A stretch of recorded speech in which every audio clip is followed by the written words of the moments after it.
On the home run barrage, let's go back to Yankee Stadium in New York, MASN broadcast booth. Baseball Hall of Famer Jim Palmer and Ben McDonald. Hello, Jim. So let's go back to, 1990. That's a year after you, signed as a free agent. So I think Tom Davis is telling us you played in the dead ball era. No. Didn't always seem like it when I was on the mound, but I guess I did. Me too. But again, of course, the ball is not dead now. We saw that. Yankees had 7 home runs. Orioles, we had, 4 home runs yesterday. But let's talk a little bit about how the game has changed. There's now going to be, about 6 teams are going to throw over 250 home runs this year. But, you had some stats. We always talk on the bus, and you did your homework as always. So give me a little bit how you think the home run has changed baseball in 2019. Well, if you go back just the last 5 years, right?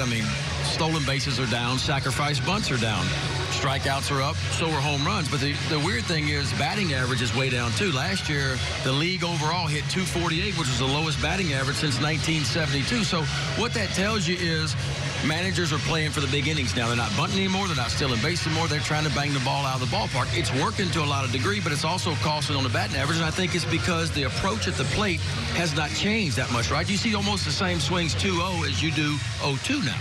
Yeah, and it's interesting. So, we were kind of talking, and I said, okay, so the Orioles have the worst pitching staff in baseball. That's reality. You don't want it to be that way, but it is. Even, the American League, of course, has the DH, so it's going to be a little bit higher than the National League teams, maybe even higher than Colorado, where you have all that altitude. But if the Orioles are trying to pitch, and hitters are striking out more, but they're walking more, but they're also hitting more home runs, and we saw not only were they home runs, they were 3-run home runs. Right. How do you think that affects a young pitching staff? Are they overthrowing, or they figure, well, I got to be perfect, but I'm not perfect because I haven't pitched enough innings. I can't control my windup.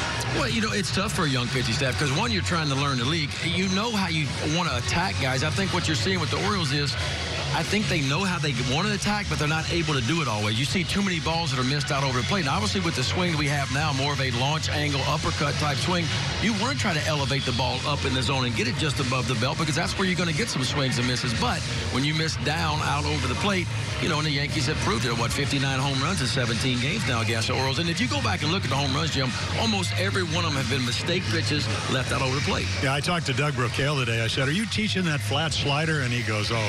I said, I don't know how you're doing it. He said, well, I go back to my hotel. It's padded. I said, I wear a helmet when I sleep.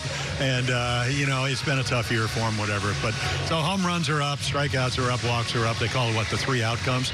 But again, when the Orioles play the Yankees, well, we know what the outcome is. They did, 59 home runs. So, right. I think they have the right guy pitching for them tonight with John Means because he can slow the bat down with that changeup. Yeah, Means is always really good because he pitches inside enough that makes his changeup better. He'll throw inside for strikes and he'll slow it down. And the key for him is always the changeup and going to be his breaking balls as well. The Yankees are hot. And, look, you got to give them credit, too. It's hard to hit a home run. I know there's been a lot of mistake pitches, but the bottom line is they have taken advantage of the mistakes. Yeah, they could have fooled me with the ability how hard it is to hit home runs. But anyway, hey, that's the story from here.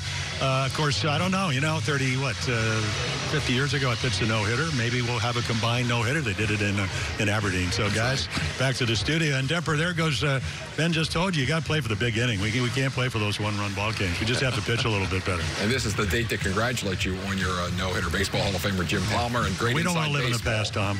Great inside baseball from Jim Palmer and Ben McDonald.